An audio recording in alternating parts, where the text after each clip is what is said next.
Assalomu alaykum aziz vatandoshlar, blogerlar, hurmatli prezidentimiz. Men mana bugun 2025-yil 22-iyun kuni murojaat qilmoqchiman. Men murojaatimni qilishimdan maqsad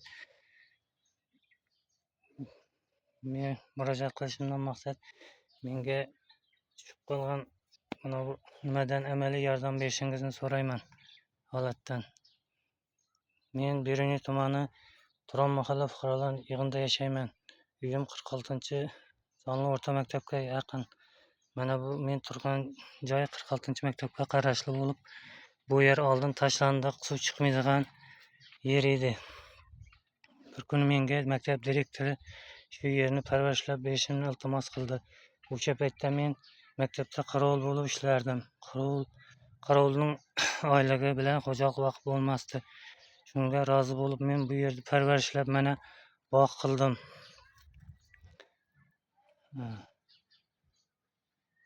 Hozir mana hamma havas qilgudek bog' bo'ldi. Maktabga men har yili nima to'lab o'tiribman. Ijara pul to'layman. Maktab direktori aytgan pulni.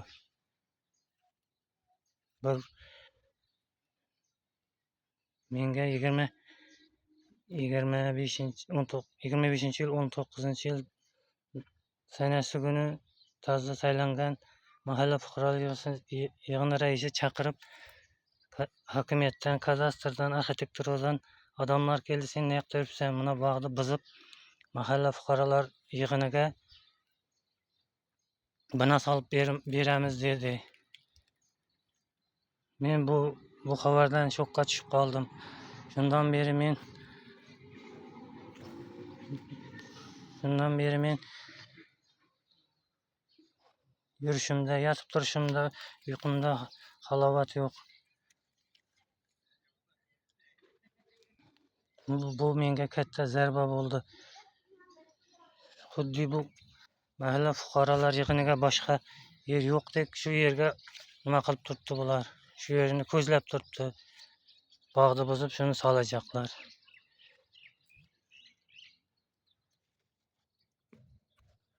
Bor, lekin iminni shu yerdan etib turibdi bular. Shundan keyin men ertasiga hokim huzuriga kirdim. Hokim menga boshqa yer taklif qildi. Uzumlarni ko'chirib beraman narigi tarafga dedi. Keyin men o'zim rozi bo'lmadim. Menga yaxshi siz ketavering, keyin javobini o'zim aytaman dedi.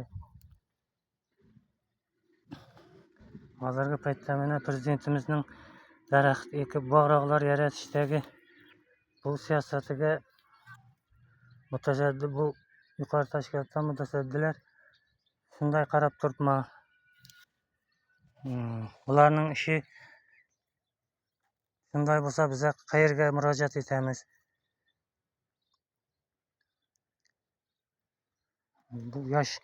Bulardan keyingi yosh kadrlar bu ishlarni ko'rsa, keyin yana bu ishlarni qilmaydimi? Kim kafolat bera oladi bunga? Qayta bularning ishi emasmi bu bog'larni yaratib, daraxt ekishni yoshlarga o'rgatish? Shuning uchun hurmatli yurtdoshlar, blogerlar, hurmatli prezidentimiz, agarda bu murojaatim sizlarga yetib borsa, menga amaliy ko'mak berishingizni iltimos qilaman, so'rab qolaman.